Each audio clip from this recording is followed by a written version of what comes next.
आपकी आइडेंटिटी का रिलीजन भी एक हिस्सा होता है। लेकिन अगर रिलीजन ही है आपकी आइडेंटिटी का, तब विषय है। भारत का राज तो वहां से हिंदू जो आता है उसको बाहर निकलता है, बाहर निकालता है, और बाहर से जो रोंगिया मुसलमान आता है उसको परमानेंटली यहाँ पे अडॉप्ट करता है। हेलो एवरीवन, जो अभी रिसेंट इजराइल पैलेस्टाइन की कॉन्फ्लिक्ट इरप्ट हुई है, सो उसके बारे में हम इंडिया के कॉन्टेक्स्ट में आज डिस्कशन करेंगे। I am Anamika from Garud Prakashan and I am joined by mister Ajay Chungru ji, जो कि पनन कश्मीर के चेयरपर्सन है। Hello sir. हेलो सर, जब भी हम इजराइल पैलेस्टाइन की कॉन्फ्लिक्ट इरप्ट होती है, सो हम ग्लोबली एंड इंडिया में उसके स्ट्रॉन्ग रिएक्शंस और एक पोलराइजेशन देखते हैं। सो आपके ख्याल से ऐसा क्यों होता है? हमेशा ही ऐसा होता है? क्योंकि जो पैलेस्टीनियन इशू है प्राइमरीली ये एक नेशनलिस्ट इशू नहीं रहा है, मुस्लिम वर्ल्ड के लिए एक मुस्लिम इशू है, और खास तौर से स्पेसिफिकली मैं कहूँ एक पान इस्लामिक इशू है। और चूंकि ये प्राइमरीली प्रोजेक्ट किया गया है एज अ मुस्लिम इशू या पैन इस्लामिक इशू, उसके कारण भारत में भी चूंकि हम सेकंड लार्जेस्ट पॉपुलेशन यहाँ पे है मुसलमानों की, तो उसका तो उन पे असर रहेगा ही रहेगा। फिर जो यहाँ की राजनीति है, उस राजनीति में बहुत समय से अंतर्राष्ट्रीय मामलों में हमारे राजनीतिक तंत्र ने, हमारे राज्य ने मुस्लिम इश्यूज को लगभग एक वीटो दिया है ओवर मेनी इश्यूज। जैसे कि मैं आपको कहूं कि पैलेस्टीनियन लिबरेशन ऑर्गेनाइजेशन को इसके इंसेप्शन से अब तक भारत ने सपोर्ट किया हर एक तरीके से, डिप्लोमेटिकली, इंटरनेशनल फोरम में और वैसे भी। लेकिन पैलेस्टीनियन लिबरेशन ऑर्गेनाइजेशन ने हमेशा ऑर्गेनाइजेशन ऑफ इस्लामिक कंट्रीज में और यूनाइटेड नेशंस में हमारे खिलाफ वोट डाला है। हाँ जी। ये दुनिया का ओनली एग्जाम्पल होगा जहां पे कोई कंट्री किसी ऐसे इशू को, और क्योंकि पैलेस्टीनियन लिबरेशन ऑर्गेनाइजेशन को मान्यता है यूनाइटेड नेशंस पे, किसी ऐसे इशू को सपोर्ट करती है कि उस इशू को मानने वाले लेकिन आपका विरोध करते हैं। यही परिस्थिति अब भी है। तो ये पोलराइजेशन की बात नहीं है, बेसिकली ये पान इस्लामिज्म का जो पेनिट्रेशन है इंडियन मुस्लिम सोसाइटी में या इंडियन पॉलिटिकल सिस्टम में, ये उसको दर्शाता है।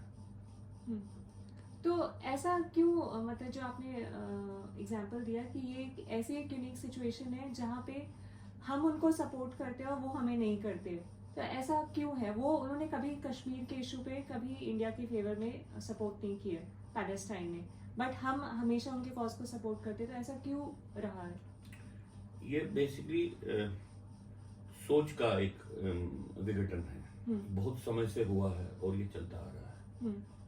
मुस्लिम क्वेश्चन को लेके 47 के बाद भारत के राजनीतिक तंत्र में से कोई भी जो नेता है या कोई भी इंटेलेक्चुअल है वो क्लियरिटी नहीं रख पाया है। तो उसके कारण हुआ है कि हम जो हमारे राष्ट्रीय हित हैं उनको दरकिनार रख के कुछ ऐसे हितों को सपोर्ट करते आ रहे हैं जो राष्ट्रीय नहीं है। जब मैं ये बात कहता हूं तो पैलेस्टीन के संबंध में मैं इतना कहना चाहता हूं आपसे कि भाई देखिए, ये बात मानना कि पैलेस्टीनियंस को एक अधिकार है अपनी भूमि पे और अपनी राजनीति पे, अपने अस्तित्व पे।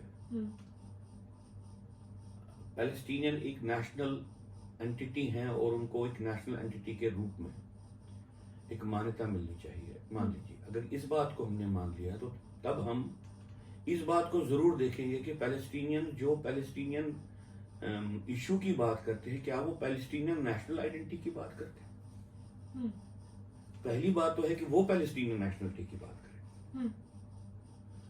तो अभी आपने हमस का विषय उठाया, अगर हमस का चार्टर देखिए, हमस के चार्टर में कहीं कहीं पे पैलेस्टीनियन नेशनल आइडेंटिटी की बात नहीं है। पैलेस्टीनियन चार्टर में जो नेशनल आइडेंटिटी है वो उम्मा है, वो एक सुपरमैसिव स्टेट, एक सुप्रा स्टेट की कल्पना करते हैं और ज्यूज को पूर्ण रूप से समाप्त कर, खत्म कर देना, ये उनका उद्देश्य है। यही उद्देश्य जिसको आजकल हम कहते हैं मॉडरेट पैलेस्टीनियन लिबरेशन ऑर्गेनाइजेशन उसका भी रहा है। इनफैक्ट ओस्लो अकॉर्ड से पहले तो एक विषय रहा बातचीत का बिटवीन इसराइलीज, अमेरिकन और जो पैलेस्टीनियंस या बाकी अरब मुल्कों के बीच में। तो इसराइलीज ने उनको कहा कि भाई पैलेस्टीनियन लिबरेशन ऑर्गेनाइजेशन के साथ आप हमारी बातचीत करा रहे हैं, लेकिन इनके डॉक्ट्रिन में इसराइल को खत्म करना एक प्रमुख उद्देश्य है। तो ये बात, इस बात के कारण बातचीत अटकी। बाद में अंतर्राष्ट्रीय दबाव के तहत या उस वक्त हो सकता है पैलेस्टीनियन लिबरेशन ऑर्गेनाइजेशन में भी जो मॉडरेट सेगमेंट थे या जिनको समझ थी कि भाई ये क्या बोल रही है, कंट्रडिक्शन क्या है, उन्होंने प्रेशर डाल के पीएलओ ने अपने चार्टर में से इस शब्द को, इस लाइन को निकाल दिया। ये कब हुआ था? ये ओस्लो अकॉर्ड से पहले हुआ। उस वक्त जब अकॉर्ड हुआ ना पैलेस्टीनियन लिबरेशन ऑर्गेनाइजेशन और इसराइल के बीच में, उन दिनों इसराइल के प्राइम मिनिस्टर इज़ैक रैबिन हुआ करते थे। अच्छा। और दूसरे साइड से जो लीड कर रहे थे नेगोशिएशन को, यासर अराफात करते थे। अच्छा। तो जब ये ओस्लो अकॉर्ड हुआ उसके बाद भी एक विषय हुआ, जिस विषय को इसराइल के बहुत से नेताओं ने उठाया कि सिर्फ चार्टर में से किसी लाइन को निकालना ये काम नहीं करेगा। क्या पैलेस्टीनियंस ने ज्यूज के साथ, इसराइलीज के साथ शांतिपूर्वक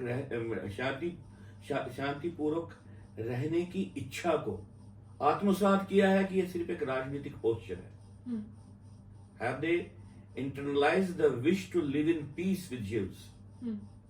If they have not internalized it, तो फिर ये एक पोस्चर है। तो पैलेस्टीनियन लिबरेशन ऑर्गेनाइजेशन के विरोध में हमस ने कहा कि ये मुस्लिम इशू है, आप इसको गलत कर रहे हो। वो पैलेस्टीनियन स्टेट का कॉन्सेप्ट तो आगे बढ़ने से रुका क्योंकि पान इस्लामिक इंटरवेंशन हुआ वहां पर। उन्होंने बोला कि ये विषय तो इस्लाम का विषय है, ये तो पान इस्लाम का विषय है, ये विषय तो पूरे विश्व में कैलिफेट बनाने का विषय है। आपने कैसे इसको चेंज किया? आपने कैसे इस बात को हमारी किताबों में लिखा, हमारे कुरान में लिखा। इनफैक्ट पैलेस्टीनियन लिबरेशन पहले हमस के चार्टर में तो कुरान को कोट करके कहा गया है कि ज्यूज को क्यों खत्म करना। अच्छा। तो जो सामने हमको बात दिखती है, जो liberal class, left liberal class कहता है कि ये नेशनल इशू है, ये नेशनल इशू कभी भी मुस्लिम्स के लिए नहीं था।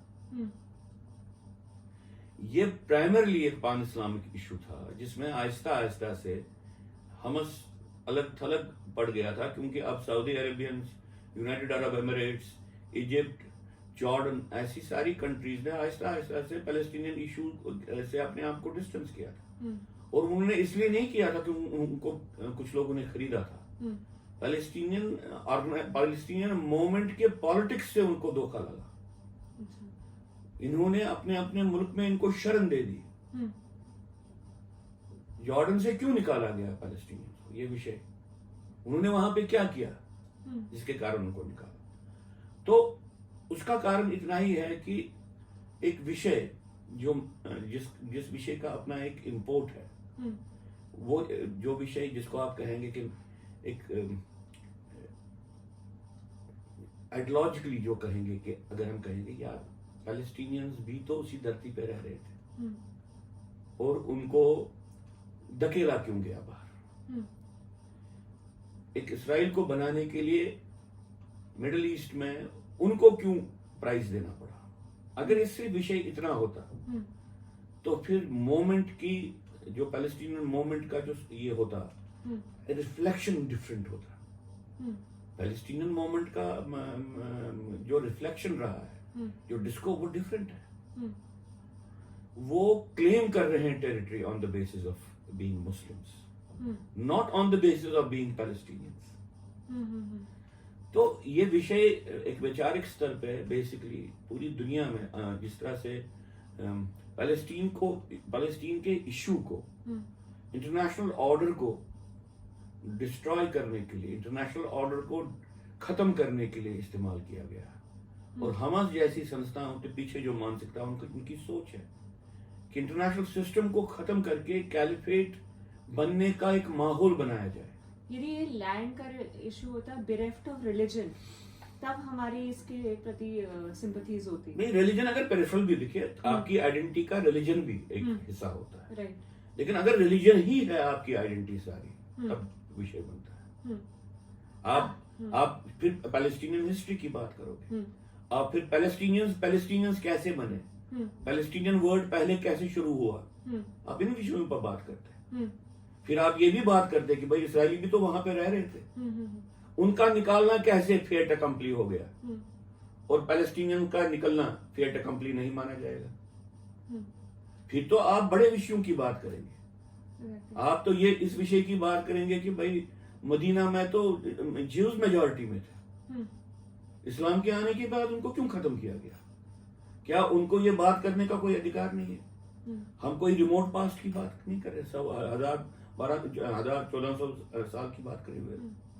सर यदि आप संक्षिप्त में बता सकते हैं ये ग्लोबल उम्मा का क्या कॉन्सेप्ट है और कैलिफेट का क्या कॉन्सेप्ट है, और ये इसका अंडरनीथ रीजन क्या है? देखिए, उम्मा पहले नेशनल आइडेंटिटी नहीं है। अच्छा, जो उम्मा के कॉन्सेप्ट, वो कहते हैं कि इस्लाम को मानने के बाद हम्म, आपकी ट्राइबल आइडेंटिटी या आपकी जो बेसिक इंडिजिनस आइडेंटिटी है, हम्म, या आपकी इथनिक आइडेंटिटी, आपकी कल्चरल आइडेंटिटी, आपकी लिंग्विस्टिक आइडेंटिटी, हम्म, या आपकी नेशनल आइडेंटिटी, ये खत्म हो जाती है।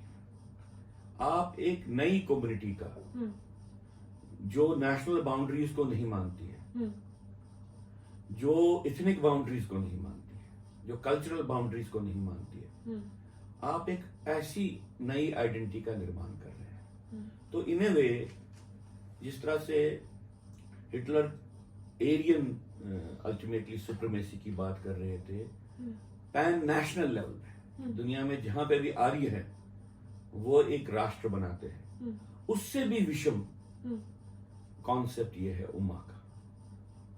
ये बेसिकली हम्म, मुस्लिम समाज, उम्मा का कॉन्सेप्ट बेसिकली मुस्लिम समाज को कहीं पे भी हम्म, अपनी नेशनल आइडेंटिटीज के साथ, अपनी इथनिक आइडेंटिटीज के साथ हम्म, पीसफुली हम्म, रहने का जो है एक ऑप्शन है, वो खत्म कर। आपको जैसे मैं कश्मीरी हूँ, हम्म, मेरे कश्मीरी होने और मेरे इंडियन होने में कोई कॉन्फ्लिक्ट नहीं है। हाँ जी, जैसे मैं कश्मीर का हिंदू हूँ, हम्म, मेरा कश्मीर का हिंदू होना और भारतीय हिंदू होना, इसके बीच में कॉन्फ्लिक्ट नहीं है, हम्म, या भारतीय होना, इसमें कॉन्फ्लिक्ट नहीं है। हम्म, लेकिन जो ही आप उम्मा की कॉन्सेप्ट की बात करते हैं, तो आपकी national identity, ethnic identity, cultural identity के बीच में कॉन्फ्लिक्ट शुरू होता है। हम्म, आप उसके विरोध में, क्योंकि और कोई आइडेंटिटी ही नहीं है। इस्लाम की आइडेंटिटी अल्टीमेटली, इस्लाम, आप मुसलमान बन गए तो आप उम्मा के एक रुकन बन गए, एक आपकी सदस्य। रिलीजन, रिलीजियस आइडेंटिटी सब आइडेंटिटीज को ओवरशैडो कर देती है। बिल्कुल, ये कहिए कि रिलीजन ड्रिवन एक हम्म, टोटलिटेरियन कॉन्सेप्ट है, फैसिस्ट कॉन्सेप्ट है, हम्म, जो नाजीज या फैसिस्ट से भी अगर आप इसको मल्टीप्लाई करें बाय 1000, उतना विषम है, उतना खराब कॉन्सेप्ट है। तो ये जो उम्मा का कॉन्सेप्ट जो है तब एप्लीकेबल नहीं होता है जब अफगानी रेफ्यूजीज को पाकिस्तान से निकाला जा रहा है, या यूबीर मुस्लिम्स के साथ जो चाइनीज कर रहे हैं, तब एप्लीकेबल नहीं रहता है, तब कंसोलिडेशन क्यों नहीं होती है? देखिए, पहली बात है कि किस विषय को आपने बनाया है, हम्म, किसी भी समाज ने किस विषय को बनाया है कि वो आपका प्रमुख विषय है। हम्म, तो इस वक्त जो जियोपॉलिटिकल सोच उम्मा के मानने वालों की है, हम्म, उनको लगता है कि पैलेस्टीन का इशू सबसे प्रमुख इशू है, बाकी सारे इशू स्ट्रेटेजिकली हम्म, उनका वैल्यू नहीं है। हम्म, जैसे ये उनकी मान्यता है कि पहले हम जिहाद करके हम बैटल ऑफ खुरासान जीतेंगे। हम्म, बैटल ऑफ खुरासान है ईरान से लेके इंडिया तक एरिया है। इंडिया को जीतने के लिए, उस बैटल ऑफ खुरासान को डिसाइसिव फेज में लेने के लिए गजवाए हिंद जीतना है। अच्छा, फिर उनका मानना है कि उसके बाद लड़ाई वेस्ट के साथ होगी, हम्म, और अंतोगत्वा लड़ाई मिडिल ईस्ट में होगी, और उस वक्त महदी आएंगे, एक मान लीजिए एक सबॉर्डिनेट ऑफ प्रॉफिट का जिनका रुतबा होगा वो आएंगे, जीसस क्राइस्ट फिर से उभरेंगे, वो निकलेंगे, और बाद में पूरी दुनिया में जब इस्लाम का वर्चस्व होगा तो उसके बाद डे ऑफ जजमेंट आएगा, कयामत का दिन आएगा। और कयामत में जो अभी तक जितने भी लोग पैदा हुए हैं या जो अभी तक लोग जी रहे हैं, वो उस वक्त वहां पे गॉड के सामने जिसके साथ प्रॉफिट खड़े होंगे, उनके साथ साथ ये डिसाइड करेंगे कि जहन्नम में कौन जाएगा और जन्नत में कौन जाएगा, स्वर्ग में कौन जाएगा और नरक में कौन जाएगा। तो इस सारी प्रोसेस की ट्रेजेक्टरी ये है। तो विचार के स्तर पे अब आपको लगेगा कि ये तो बड़ा, ये क्या है, ये तो क्रूड बात है, बेवकूफ नहीं। जो लोग ये कर रहे हैं वो उसको बिल्कुल मानते हैं, अक्षरशः मानते हैं कि ये प्रक्रिया चलेगी। क्योंकि काफी सारे मुस्लिम इस चीज से रिलेट नहीं करते हैं, वो बोलते हैं कि टेक्स्ट में तो ऐसा लिखा ही होता है। सो देखिए वो अब फिर दूसरी बात होगी ना कि आप अगर कुरान को मानोगे कि अल्टीमेट बुक है, तो इसका मतलब है कि ये सिर्फ धार्मिक पुस्तक नहीं है। कोई भी राजनीतिक विचार, कोई भी ऐतिहासिक विचार, कोई भी जिसको आप कहें वैज्ञानिक विचार, जो कोई भी है मानव समाज के लिए, वो उसमें है ऑलरेडी। जब ये अवधारणा है और इस अवधारणा के आधार पे लाखों करोड़ों लोगों की एजुकेशन होती है, तो आप एक ऐसा कॉन्शियसनेस प्लेन खड़ा करते हो मानव समाज में जो नॉर्मल कॉन्शियसनेस प्लेन के साथ एट वॉर है।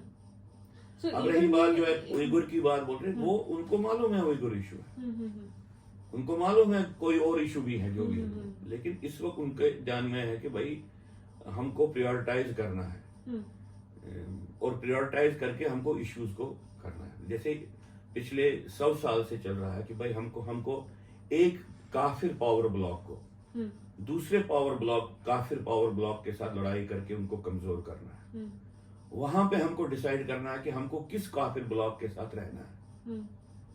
और उस युद्ध के खत्म होने के बाद, जैसे जब रशियन सोवियत यूनियन अफगानिस्तान में था, तो जहादीज अमेरिका से पैसा ले रहे थे, ट्रेनिंग ले रहे थे, प्रो अमेरिकन थे। जो ही सोवियत यूनियन वहां से निकल गया अफगानिस्तान से, तो जिहादियों ने एकदम से शिफ्ट किया कि अब अमेरिका को मारना। ये ऐसी बात नहीं है, ये हर लेवल पे ऐसी बात है कि उनके लिए अंतोगतवा कैलिफेट बनाना एक लक्ष्य है। बाकी कोई ट्रीटी, कोई सेंसिटिविटी जो वो बोल रहे हैं, जो वो कह रहे हैं, वो उस समय के लिए एक टैक्टिकल या स्ट्रेटेजिक नेसेसिटी है। ये बात है कि भाई हमारे लिए कोई ट्रीटी मान्य नहीं है।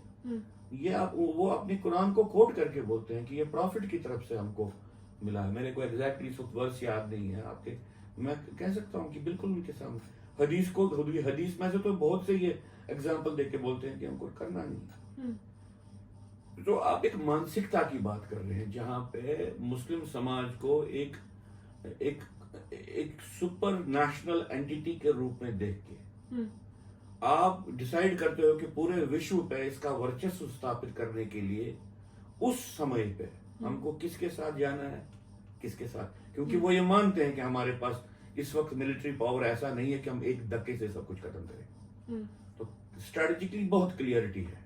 मतलब एज एन यदि एंटेगनिस्टिक फोर्सेस यदि बहुत स्ट्रांग हो, जैसे चाइना या फिर मुस्लिम कंट्री हो जैसे पाकिस्तान, तब कैलिफेट या उम्मा का कॉन्सेप्ट नहीं है। बट यदि ज्यूइश हो या हिंदूज हो, तब दे विल कंसोलिडेट।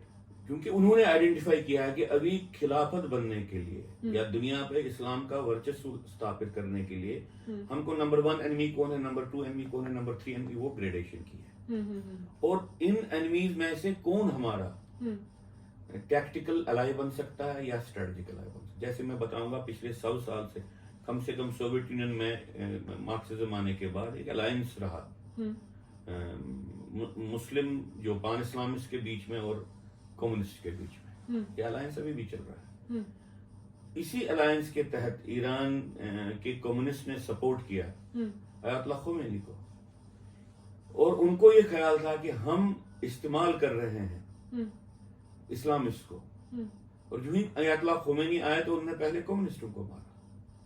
लेकिन ये रिलेशनशिप है, कम्युनिस्ट समझते हैं कि उनके विचार के फैलने के लिए तो उसकी सक्सेस के लिए इस्लाम एक रेवोल्यूशनरी इंस्ट्रूमेंट है। सत्ताओं को, समाज की व्यवस्था को ध्वस्त करने का एक ये जिसको आप कहते हैं एक इंस्ट्रूमेंट है, एक हथियार है, एक शस्त्र है। इस्लाम भी समझता है कि भले ही वो नास्तिक हैं, क्योंकि इस्लाम में वो तो कहते हैं कि आखिरी गुनाह अल्टीमेटली खुद अल्लाह की सत्ता को मानना ही, अल्लाह को नहीं मानना। हमारे लिए उनके साथ लड़ाई है कि वो कहते हैं कि आप अल्लाह के साथ किसी को शरीक क्यों करते हो। अल्लाह के साथ किसी को शरीक नहीं किया जा सकता। इसलिए आपके साथ लड़ाई है। आप मल्टीपल गॉड्स में बिलीव करते हो, या आप किसी और भगवान को मानते हो, या आपकी कल्पना जो भगवान की है कोई और है, जो अल्लाह की कल्पना है वो नहीं है, इसलिए आपके साथ युद्ध करना है।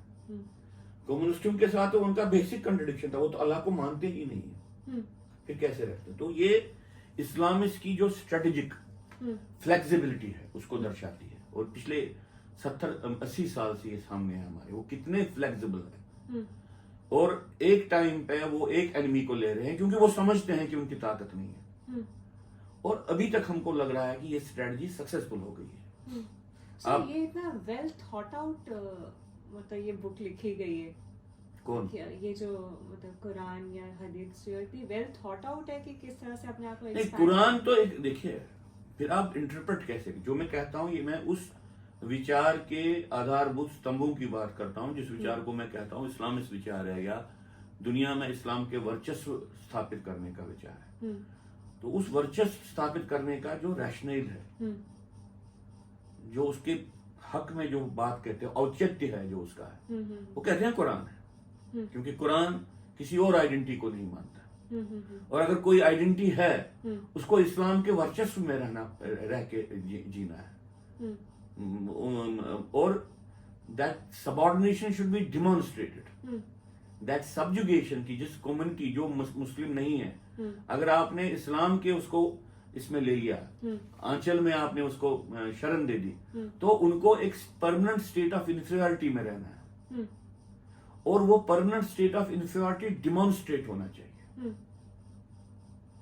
तो ये जो विचार है वो कहते हैं कि हमने कुरान से लिया, Quran becomes the book for it. हमारे लिए विषय कुरान ही नहीं, हमारे लिए विषय है कि इसको बेसिस बना के जिस राजनीतिक सोच का निर्माण हुआ है, उस राजनीतिक सोच के साथ जिस तरह से इस्लामिक समाज का सैनिकीकरण हुआ है, वो क्या है? वहां पे वो आपस में लड़ाई करते, कुछ बोलते नहीं इस्लाम में ऐसे जिहाद के बारे में लिखा है कि भाई ये स्पिरिचुअल एलिवेशन की लड़ाई है, जिसको वो कहते हैं जिहाद अकबर। लेकिन जब हम देखते हैं, हम कहते हैं कि जिहाद अकबर ने कभी भी इस्लामिक सोसाइटीज को मोटिवेट ही नहीं किया। जिहाद असगर के हमको इन्फिडल को खत्म करना है, कुफार को खत्म करना है, कुफर को खत्म करना है, ये विचार है जिसको लेके वो चल रहे हैं। तो हमारे लिए इंपॉर्टेंट है कि जो कॉन्फ्लिक्ट है मुस्लिम्स का रेस्ट ऑफ द वर्ल्ड के साथ, वो क्या है, उसके स्तंभ क्या है, मुसलमान अपनी नेशनल आइडेंटिटी के साथ रिकंसाइल क्यों नहीं कर पाता है? मतलब इंडियन होके उसके लिए अरब इशू क्यों इंपॉर्टेंट है, इंडियन इशू इंपॉर्टेंट क्यों नहीं है? तो ऐसा होता है कि most of the Muslims Quran को जिस तरह से हम समझते हैं वैसे इंटरप्रेट नहीं करते हैं, और जो एक स्मॉल माइनॉरिटी होती है वो कुरान को to the spirit and to the word follow करती है, बट वो स्मॉल माइनॉरिटी इतनी वोकल होती है कि they dictate the narrative of their religion. ये कहा जाता है कि वो वोकल है, लेकिन समाज क्यों पर ये परिस्थिति हिंदुओं में क्यों नहीं होती? इस परिस्थिति का निर्माण इवन क्रिश्चियंस में क्यों नहीं, आजकल के क्रिश्चियंस में क्यों नहीं होता? एक समय में क्रिश्चियंस में भी ऐसा ही था। वो एक रैशनल है जो हमने बिल्ड किया, वो उन्होंने बिल्ड नहीं किया। ये हमारी जस्टिफिकेशन है, ये कुछ लोग करते हैं। फिर वो कुछ लोग कैसे मान्य हैं समाज में, उन कुछ लोगों का influence disproportionate to their numbers कैसे है? ये इलॉजिकल बात हुई ना। फिर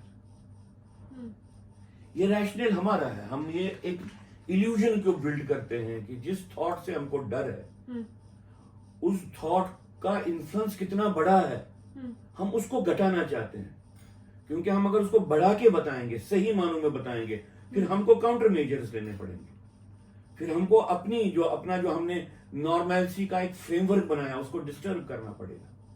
हम वो नहीं करना चाहते।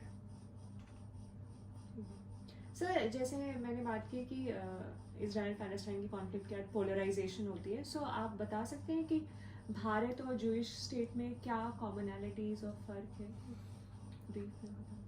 देखिए, कॉमनैलिटीज में वो डेमोक्रेटिक स्टेट है, हम भी डेमोक्रेटिक स्टेट है। दूसरी बात, वो इंटरनेशनल ऑर्डर को रिकॉग्नाइज करते हैं, हम भी जो एग्जिस्टिंग इंटरनेशनल ऑर्डर है उसको रिकॉग्नाइज करते हैं। तीसरी बात है, वो भी राइट टू इक्वालिटी को मानते हैं, हम भी राइट टू इक्वालिटी को मानते हैं। तो जो सेकेंड वर्ल्ड वॉर के बाद जो इंटरनेशनल ऑर्डर निकला, जो नेशंस की कल्पना, नेशन स्टेट्स की कल्पना रही, जो जिसकी मान्यता अंतर्राष्ट्रीय स्तर पर भी रही, उसके बेसिक मान बिंदुओं पे हम मानते हैं। तो जैसे मैंने कहा कि हम एक डेमोक्रेटिक सिस्टम को मानते हैं, प्लूरलिज्म को मानते हैं, दोनों साइड से मानते हैं। हम राइट इक्वालिटी को मानते हैं। इसी तरह से इलेक्शंस के माध्यम से, डेमोक्रेसी के माध्यम से राज्यसत्ता का चुनाव होना चाहिए, ये इसको हम मानते हैं। इसी तरह से यूनाइटेड नेशंस के जो चार्टर है उसके लगभग सब बिंदुओं को हम मानते हैं। तो ये समानता है। और सिविलाइजेशनल इसराइल की या ज्यूस की जो सभ्यता को लेके राष्ट्र बना है। हम चूंकि पाकिस्तान के बनने के बाद हमको ये क्लेम करना चाहिए था कि हमारे राष्ट्रीय जो हमारी अस्मिता का प्रमुख कारण तो हिंदू होना है। 47 में पाकिस्तान बनने के बाद ये खत्म हो, क्योंकि हमने ये मान लिया कि जो मुसलमान है वो अलग राष्ट्र का एक हिस्सा बनेगा, मुसलमान एक अलग राष्ट्र है। तो इस देश की अस्मिता का आधारभूत स्तंभ हिंदू है, होना है। इसको हमने औपचारिक स्तर पे नहीं माना, इसराइल ने औपचारिक स्तर पे माना।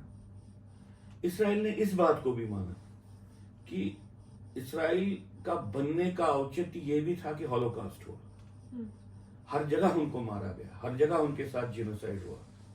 और इसराइल के राज्य का औचित्य है कि दुनिया में कहीं पे भी अगर जीव्स के साथ कहीं पे भी जिनोसाइडल एक्ट होता है तो वो उनके संरक्षण के लिए उस राज्य की, इसराइल के राज्य की एक प्रतिबद्धता है, कहीं पे भी, इसराइल में ही नहीं। इंडिया में 1000 साल से हिंदुओं के साथ जिनोसाइड चल रहा है। एक के बाद एक जिनोसाइड होके हिंदू ने उस जिनोसाइड को नकारा है। हमारे राज्य की प्रतिबद्धता नहीं है कि हिंदुओं के खिलाफ जब जिनोसाइड होगा तो हिंदुओं के संरक्षण के लिए खड़ा होगा।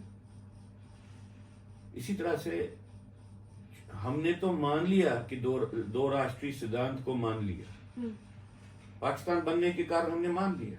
लेकिन जो ही इंडिया आजाद हुआ, हमारे लोगों ने कहा कि, हमारे नेताओं ने कहा कि ये नेशन इन द मेकिंग है। इसका मतलब ये है कि पहले तो हमने पाकिस्तान कंसीड किया दो राष्ट्र के सिद्धांत पे, और जो ही अब पाकिस्तान कंसीड करके एक नया राज्य या ये हमने कहा कि इसका राष्ट्रीय तत्व भी है ना, ये बन रहा है, तो हमने नेशनल आइडेंटिटी को डिनाई किया। इसराइल ने अपनी नेशनल आइडेंटिटी को कभी डिनाई नहीं किया। हम कंसिस्टेंटली अपनी नेशनल आइडेंटिटी के डिनाइल में हैं। नेशन इन द मेकिंग का क्या मतलब हुआ? नेशन इन द में अभी तो हमारा बना ही नहीं। नेशन होता है कि जब एक भूखंड में लोग समझते हैं कि हमारी ये समानता है, हमारी ये अस्मिता है, उनमें जितनी भी डाइवर्सिटी, उसके बावजूद वो कहते हैं कि हम फिर भी एक यूनिट है, वो राष्ट्रीय आइडेंटिटी बन जाती है। जब आप ये कहोगे कि हम मल्टी नेशंस हैं, इंडिया के बारे में तो बहुत बड़ा जो वर्ग लेफ्ट का है, वो कहते हैं कि मल्टी नेशन स्टेट है, यहाँ पे बहुत राष्ट्र हैं और उन राष्ट्रों ने इकट्ठे मिलके एक राज्य का निर्माण किया। तो हम डिनाइल में हैं, अपनी आइडेंटिटी के डिनाइल में हैं।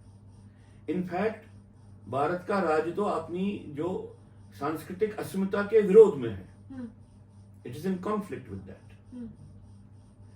तो ये तो एक बहुत बड़ी बात, इसीलिए भारत का राज्य, भारत की धरती पे हिंदुओं के साथ जब जिनोसाइड होता है उसको डिफेंड नहीं कर पाता, क्योंकि उसकी प्रतिबद्धता ही नहीं है ये करने की।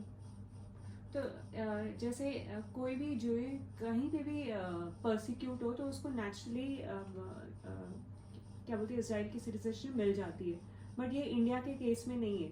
बिल्कुल नहीं। डिस्पाइट हम दोनों सिविलाइजेशंस जो है हजारों साल से परसिक्यूट हुई हैं। आप देख लीजिए, आप दूर की बात नहीं कीजिए, आप पाकिस्तान की बात कीजिए जो 47 में पाकिस्तान बना। तो औपचारिक आंकड़ों के हिसाब से कहते थे कि 24% वहां पे नॉन मुस्लिम थे, which meant mostly Hindus and Sikhs, small fraction of Christians. आज 24% है ही नहीं। इस वक्त पाकिस्तान में कह रहे हैं कि 8 मिलियन से 10 मिलियन हिंदूज रहते हैं हम्म, स्कैटर्ड। हम्म, पार्टीशन के वक्त इससे कई गुना ज्यादा थे। हम्म, वो कहाँ गए? या तो कन्वर्ट हो गए, या तो मारे गए, हम्म, या तो भाग गए। और उनके साथ प्रोसिक्यूशन कंसिस्टेंटली चलता रहा, बांग्लादेश साइड से भी और एग्जिस्टिंग पाकिस्तान के साइड से भी। हम्म, भारत के राज्य ने कुछ नहीं किया। भारत का राज्य तो वहां से हिंदू जो आता है उसको बाहर निकलता है, बाहर निकालता है, हम्म, और बाहर से जो रोंगिया मुसलमान आता है उसको परमानेंटली यहाँ पे अकोमोडेट करता है। हम्म, जो मान बिंदु गाइड करते हैं गवर्नमेंट ऑफ इंडिया की पॉलिसी को, हम्म, वो अफगान रिफ्यूजीज का कैसे ख्याल रखे, हम्म, वो रोंगिया रिफ्यूजीज का कैसे ख्याल रखे, हम्म, वो कोई मान बिंदु, हम्म, वो कोई parameter government of India deploy नहीं करती है हम्म। जब हिंदू रिफ्यूजी यहाँ पे आता है। तो इंडियन स्टेट और जूइश स्टेट में इतना फर्क क्यों है डिस्पाइट दोनों सिविलाइजेशन? क्योंकि सोचिए जिन लोगों ने इसको बनाने जो विचार था, वो विचार भारतीय सांस्कृतिक अस्मिता को नकारने वाला विचार था, जिसका कहीं पे कांग्रेस के एक बड़े सेक्शन में लीडरशिप में ये रोल था। गांधी तो अपने आप को प्रोजेक्ट करते थे भारतीय संस्कृति से जुड़ा हो, लेकिन जो उनका पॉलिटिक्स था वो तो यहाँ की संस्कृति को परमानेंटली स्लेव बनाने का ये पर्सपेक्टिव था, परमानेंटली सब्जुगेट रहने का एक पर्सपेक्टिव था, एक मैसोशिस्ट जिसको कहते हैं, अपने आप ही अपनी ही प्रताड़ना करके उसमें सुख भोगना, ये पर्सपेक्टिव गांधी का था। नेहरू ने उसको चलाया, पटेल ने उसका साथ दिया, उस सारे तो नहीं होना चाहिए था ऐसा क्यों है? ऐसा क्यों होगा कि देखिए मौलाना आजाद एक पान इस्लामिस्ट विचारधारा के व्यक्ति थे, उनको कांग्रेस में कैसे जगह मिली? और भारत की आजादी के बाद उसको होम एजुकेशन मिनिस्टर कैसे बनाया? कि हम अपने देश का निर्माण कैसे करेंगे, हम अपने यूथ का निर्माण कैसे करेंगे, ये जिम्मेवारी मौलाना आजाद को कैसे दी गई, जिसका आइडियोलॉजिकल जो एक्सप्रेशन था बहुत क्लियर था। तो स्टार्ट से ही भारत का राष्ट्र, भारत की संस्कृति के साथ उसका तदाद में नहीं बैठे, और भारत के राज्य का, भारत के राष्ट्र के साथ कहीं पे भी कोई सिंक्रोनाइजेशन नहीं हो।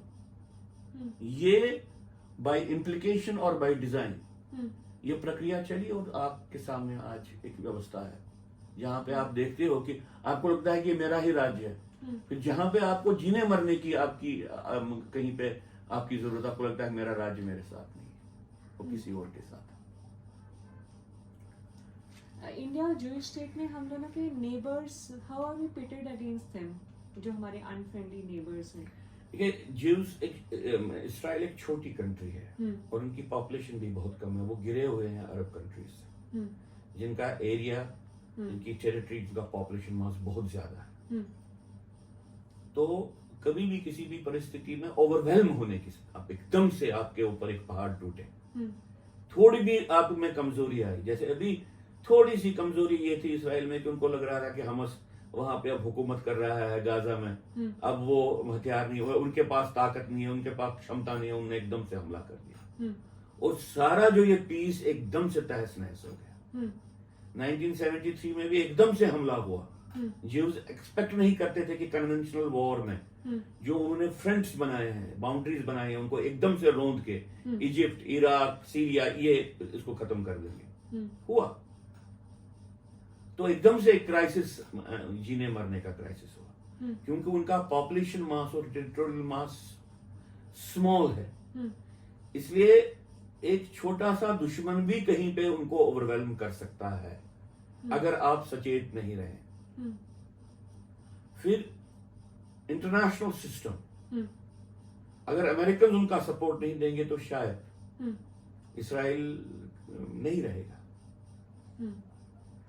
तो उनकी डिपेंडेंस इंटरनेशनल सपोर्ट पे बहुत ज्यादा है उनके सर्वाइवल के लिए। ऐसा क्यों? क्योंकि छोटा राष्ट्र है, ठीक है, अंतोगत्वा पॉपुलेशन मास और टेरिटोरियल मास, हम्म, ये बड़ा एक नेशनल पावर का एक एक्सप्रेशन होता है, सिर्फ मिलिट्री पावर ही नहीं होता है। हम्म, तो अगर वेस्टर्न कंट्रीज या विश्व में बाकी राज्य कंट्रीज का उनको सपोर्ट नहीं मिले हम्म, तो उनके सर्वाइवल पे क्वेश्चन खड़ा हो सकता है। हम्म, ये उनके जिनके रहने के, उनके जिंदा रहने की एक जटिलता है, उसमें प्रॉब्लम है। कल को अमेरिका बोलेगा कि नहीं चलो जी नहीं, अब आप करो, हम्म, अब आप हमस के साथ अब बातचीत करो। हम्म, इसराइल की सोच है कि हमस के साथ बातचीत करना ही एक खुदकुशी है, लेकिन अमेरिकन कहेंगे नहीं कि हमारे को मान लो मुसलमान के साथ हमारा रिश्ता खराब हो रहा है, हम्म, आपको जी करना पड़ेगा। अच्छा, तो उस सिचुएशन में इसराइल के लिए एक सीरियस सिचुएशन, इसराइल उनको बोलेगा कि हम फाइट करेंगे, लेकिन आप कम से कम पीछे तो रहो। हम्म, अभी भी कोई अमेरिकन नहीं आ रहे हैं फुट सोल्जर्स लेके, लेकिन अमेरिकन ने अपने एयरक्राफ्ट कैरियर्स को भेज के इजिप्ट को, बाकी कंट्रीज को मैसेज दे दी कि भाई नहीं, आपको इसको एक्सपेंड नहीं करना है, हम ये होने नहीं देंगे। ये परिस्थिति इसराइल की है। हमारी परिस्थिति, हमारे जो बॉर्डर्स हैं, हम एक कंट्री है दुनिया में जिसके दो जो मेन हमारी जो दो कंट्रीज जिनके साथ हमारे बॉर्डर्स हैं वो दोनों न्यूक्लियर पावर्स हैं। यस, इसराइल के नेबर्स न्यूक्लियर पावर्स नहीं है। हम्म, फिर दोनों के पास विश्व की सबसे बड़ी ये आर्मीज है। पाकिस्तान, चाइना, चाइना की तो लार्जेस्ट है, पाकिस्तान की भी शायद 5th 6th एग्जैक्ट इस नंबर पे उनकी आर्मी का number. So we are facing the two largest armies in the world, which belong to the two nuclear countries. तीसरी हमारी प्रॉब्लम है कि दोनों कंट्रीज टोटलिटेरियन कंट्रीज हैं, डेमोक्रेटिक कंट्रीज नहीं है, controlled by totalitarian regimes. China में भी आर्मी ही फैसला करती है, पाकिस्तान में भी आर्मी ही फैसला करती है। ये हमारी तीसरी प्रॉब्लम है। चौथी हमारी जो प्रॉब्लम है वो ये है कि ये दोनों कंट्री जो हमारी दुश्मन कंट्रीज हैं, ये नॉन स्टेट एक्टर्स को खड़ा करती हैं। ये एक अनौपचारिक आर्मी को भी खड़ा करते हैं, state ads in creating non, जिसको आप नॉन स्टेट एक्टर्स बोलते हैं। वो आर्मी ही है, लश्कर तोयबा एक आर्मी है, हिजबुल मुजाहिदीन एक आर्मी है। आप इसको मान लीजिए, अगर ज्यादा नहीं है तो आर्मी का एक छोटा सा बटालियन मान सकते हैं, एक ब्रिगेड मान सकते हैं। फिर हमारी धरती पे हमारे ही लोगों को एलिनेट करके उनमें नॉन स्टेट एक्टर्स खड़ा करना, तो हमारे को तो एक दो रेगुलर आर्मीज का जिनके पीछे न्यूक्लियर पावर है उनका मुकाबला करना है, जो हमारी टेरिटरी पे क्लेम करती हैं उनके खिलाफ मुकाबला करना है। और तीसरी जो हमारी प्रॉब्लम ये है कि नॉन स्टेट एक्टर्स मिलियंस में खड़ा किए गए हैं 47 से अब तक, जिसके बारे में वो एक पैरेलल आर्मी है। कभी भी युद्ध के समय उसको मोबिलाइज किया जाता है इन लार्ज नंबर्स, अदरवाइज युद्ध के बगैर उनको एज स्मॉल टेररिस्ट ग्रुप्स इस्तेमाल किया जाता है। इस ये युद्ध चलता रहे उसके लिए। बट जो कॉमनली अंडरस्टैंडिंग है वो ये समझा जाता है कि stable Pakistan is good for India, and फिर एक तरफ बात होती है यदि पाकिस्तान के इतने टुकड़े हो जाते हैं, यदि इकोनॉमिकली वो वीक हो रहा है, इतने टुकड़े हो जाते हैं, तो is that in interest of India और is stable Pakistan in interest of India? पहली बात है स्टेबल पाकिस्तान। अगर हम पहले पाकिस्तान के विषय को ले ले, स्टेबल पाकिस्तान का जो डॉक्ट्रिन है वो इंडिया से 71 वॉर के का बदला लेना है, उनका एस्टैब्लिश्ड मिलिट्री डॉक्ट्रिन है। तो इन्हें वे ये वही डॉक्ट्रिन है जो हमस का है या पैलेस्टीनियन लिबरेशन ऑर्गेनाइजेशन का था कि हमको इसराइल को खत्म करना है। ये तो मैं रिटन लेवल पे बोल रहा हूँ। तो डिफेंस डॉक्ट्रिन ही है इंडिया को खत्म करना, मे बी शब्द वो नहीं हो जो हमस ने इस्तेमाल किए।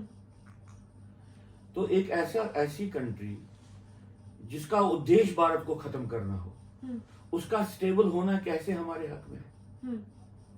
लेकिन यदि इंस्टेबिलिटी होती है तो हमें रेफ्यूजी क्राइसिस सुनिए, पहली बात तो ये होगी। अब इस वक्त तो हम पाकिस्तान को कुछ नहीं करें, इंस्टेबिलिटी है, फिर भी रिफ्यूजी क्राइसिस होगा, ये विषय क्यों नहीं उठता है? पाकिस्तान में अगर इंटरनल सिविल वॉर हो जाए फिर भी, और हमारे कारण नहीं होगा। अभी तहरीक तालिबान पाकिस्तान हमला कर रहा है, पाकिस्तान की धरती के अंदर उनको हमला कर रहा है। तो जो स्टेबल पाकिस्तान है, स्टेबल पाकिस्तान का वैचारिक आधारभूत आधार जो है वो भारत को खत्म करना है और वो इस्लाम को फैलाना है, क्योंकि वो अपने आप को समझते हैं कि इस्लाम के ईस्टर्न मूवमेंट के लिए, ईस्टर्न एक्सपेंशन के लिए वो एक नया मदीना है। पाकिस्तान के लीडर्स कहते हैं वी आर न्यू मदीना। उसका मतलब क्या हुआ? मदीना में जब प्रॉफिट ने इस्लाम को लाया, बाद में मदीना से ही शुरू हुआ इस्लाम को फैलाने का क्रम। फिर मक्का गया, मक्का को जीता, फिर मिडिल ईस्ट की बाकी कंट्रीज को जीता, इसी तरह से फिर वो मेडिटेरियन में गए, बाइजेंटीन, ऐसे सारे स्पेन में गए, यूरोप में गए, इन सब कंट्रीज में, फिर ईरान आए, फिर इंडिया आए। इसको फैलाने के लिए कहते हैं कि स्प्रिंग बोर्ड क्या था? वो मदीना था। अगर मदीना में उनका वर्चस्व स्थापित नहीं होता तो फिर आगे फैलाव नहीं होता। पाकिस्तान कहता कि मैं नया मदीना हूं। इस्लाम को फैलाव के लिए, ईस्टर्न वर्ल्ड को कन्वर्ट करने के लिए मैं स्प्रिंग बोर्ड हूं। मैं वो काम अब करूंगा जो मदीना का नेशन था, जब वो इस्लामाइज हो गया, उसने किया। तो उसका मतलब भी यह है कि इस्लामिक भारत के इस्लामीकरण करने का ये अपने आप को डिक्लेयर्ड एक इंस्ट्रूमेंट समझता है। तो ऐसी कंट्री जो हर एक स्तर पे भारत की संस्कृति को और भारत के राज्य को खत्म करने की एक सोच को लेके है, उसका स्टेबल होना ये कैसे हमारे हित में हो सकता है? तो ये जो ये कॉन्सेप्ट है, ये सबवर्सिव कॉन्सेप्ट है, ये पाकिस्तान का कॉन्सेप्ट नहीं है। ये यहाँ पे जो चाहे कि भारत का राज्य परपेचुअली गुलाम रहे या कमजोर रहे, स्कैटर्ड रहे, डिसइंटीग्रेटेड रहे, ये उनकी सोच है। अच्छा, अब रही बात, अगर पाकिस्तान टूट जाएगा तो हमको क्यों डर लगता है कि हमारे पास ही रिफ्यूजी आएंगे? चाइना को क्यों नहीं डर लगता है कि हमारे पास भी रिफ्यूजी आएंगे? रशिया को क्यों नहीं डर लगता है कि हमारे पास रिफ्यूजी आएंगे? क्योंकि हमारे पास आते हैं, जैसे रोहिंग्या। नहीं, मैं ये नहीं, क्योंकि हमारी प्रतिबद्धता अपने राष्ट्रीय हितों को और अपने राष्ट्रीय जो हमारी जो बाउंड्रीज हैं, सीमाएं हैं, सिर्फ भौगोलिक सीमाएं नहीं, हमारी सांस्कृतिक सीमाओं को भी प्रोटेक्ट करने की हमारी प्रतिबद्धता नहीं है। तो भी तो ये बात आती है ना, नहीं तो ये बात नहीं आती। पाकिस्तान का इंस्टेबल होना, इनफैक्ट वो हमारे लिए, हमको इंस्टेबल कर रहे हैं। वो स्टेबल हमको इंस्टेबल और कर रहे हैं। वो हमको इंस्टेबल कर रहे हैं अंदर से। हम कहते हैं हमको अंदर से उनको स्टेबल करना। इससे बड़ा सरेंडर क्या हो सकता है? तो ये बातें क्यों कॉमनली नोन की जाती है कि ये कॉमनली बात है, ये तो आप लोगों को समझनी है। ये बात क्यों इतनी जबरदस्त है? ये कोई जटिल बात नहीं है। रीजनेबली पढ़ा लिखा व्यक्ति, मैं तो कहता हूं आम, अगर अनपढ़ भी होगा उसको बात ये समझ में आती है। तो जब तक ना आपके स्तर पे इस रैशनल को, जो ये रैशनल किया जाता है, इसको एक इंटेलेक्चुअल रैशनल लेके माना जाता है, बहुत जबरदस्त इसमें ये बेवकूफी वाली बात। आपको बेवकूफी का लबादा अपने दिमाग पे ओढ़ने के लिए बाध्य किया जाता है और आप ये होने देते हो। क्यों? आपको कहा जाता है कि अंधा होना एक आशीर्वाद है, आप इस आशीर्वाद को ले लो, यही प्रकाश की अनुभूति है, और आप अंधा होना मान जाते हो। तो ये बात नहीं है। मैं ये नहीं कहता हूं कि पाकिस्तान में इंस्टेबिलिटी होगी, फिर चैलेंजेस नहीं होंगे, लेकिन पाकिस्तान का आइडिया खत्म होना चाहिए। पाकिस्तान का आइडिया भारत को खत्म करने का आइडिया था, और पाकिस्तान का आइडिया अंतर्राष्ट्रीय सिस्टम को खत्म करने का आइडिया है। पाकिस्तान का आइडिया नए मदीना का आइडिया है। पाकिस्तान का आइडिया वही है जिसपे हमस चलता है। पाकिस्तान का आइडिया वही है जो लश्कर तोयबा चला रहा है। तो आप कैसे इस आइडिया, खत्म होना चाहिए ये आइडिया। हमारे पास क्यों नहीं क्षमता है कि हमको नॉर्थ ईस्ट फ्रंटियर प्रोविंस के मुसलमान बोलते हैं हमारा साथ दे दो, हम क्यों नहीं उनका साथ दे पाते? यहाँ पे तस्लीमा नसरीन बोलती है मेरे को सिटीजनशिप दे दो, हम उसको क्यों नहीं दे पाते हैं? हम तारिक फतेह जैसे व्यक्ति को क्यों नहीं ऑनर कर सकते हैं? हम पद्म विभूषण इसको गुलाम नबी आजाद को देंगे, मुजफ्फर बेग को देंगे, और ऐसे व्यक्ति जो भारतीय संस्कृति भारतीय अस्मिता हमारी सिविलाइजेशनल प्रोसेस के साथ है, हम्म, उनको हम नकारें, और अगर वो मुसलमान भी हो उनको नकारें। तो ये हमको अपनी मानसिक अपंगता या मानसिक, जिसको आप कहें हम्म, स्लेवरी का, it's an expression of the internal, to what extent we are internally enslaved, ये उसका मापदंड है।